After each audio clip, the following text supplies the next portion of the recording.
Welcome to Mike's Literary Minute, where books can be heard and enjoyed.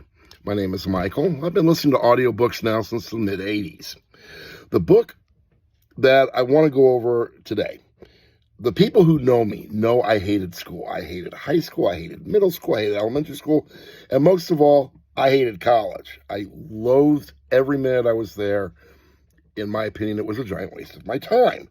With that said, though, the book that I want to talk about today it's a book out of the Great Courses series, and it's called Forensic History, Crimes, Frauds, and Scandals by Elizabeth Murray, and it is read by the author, which points in her favor. It takes a lot of hisbah to write a book and then read it. A lot of people, they can write or they can read. They can't do both. For Elizabeth to actually take and do both, kudos to her.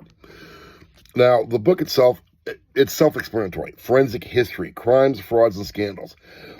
I don't know if Elizabeth Murray is a doctor or not, but I'm going to address her as doctor, because if she isn't, she should be. Dr. Murray goes, and it's different class lectures.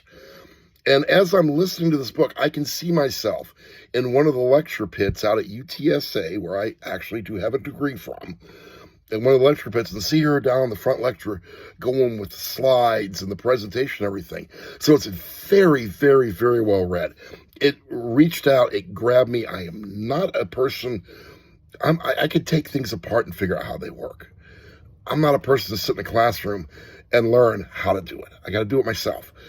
But Dr. Murray, she goes, the case files that she goes and presents, they're engaging, they're entertaining, it's actual stuff that happened. It's not some made up whatever. It is actual legitimate crimes that have happened since the beginning of time. It is, for me, it was very interesting. I've always loved shows like Unsolved Mysteries,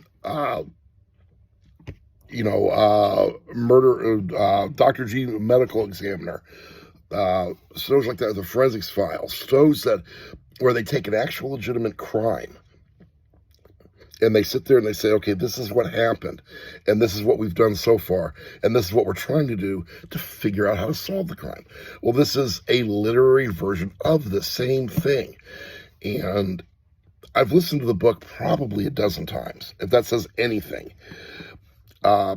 You can go back and re-listen to it again or reread it again. The Great Course series, I have sampled several of the books in the series. This is the only one that I own, though.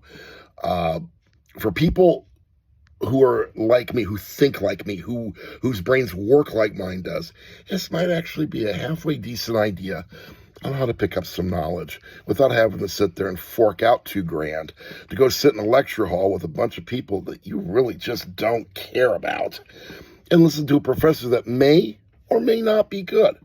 Dr. Murray, good one. David Senseman, good one.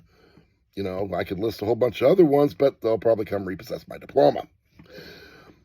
So, has anybody else read or listened to anything in the Great Courses series? Is this something you've never heard of before? Comment down below, start a conversation, like and subscribe, and let me know that you're out there. Let me know that you're watching the videos. Yeah, any comments, questions, flames. Hey, I'm an adult. I can take anything. If there's a book you'd like me to listen to and maybe comment on, let me know. As far as collegiate scale, we have to do collegiate scale. College book here. All right, on the collegiate scale, Dr. Murray, 3.8 all day long, every day. 3.8, almost perfect. There is no such thing as a perfect book. Sorry, if it hits a 4.0, it's godly.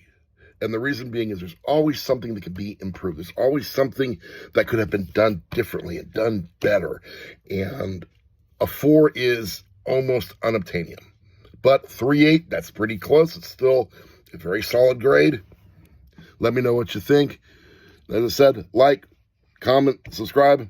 I'll catch you on the next one.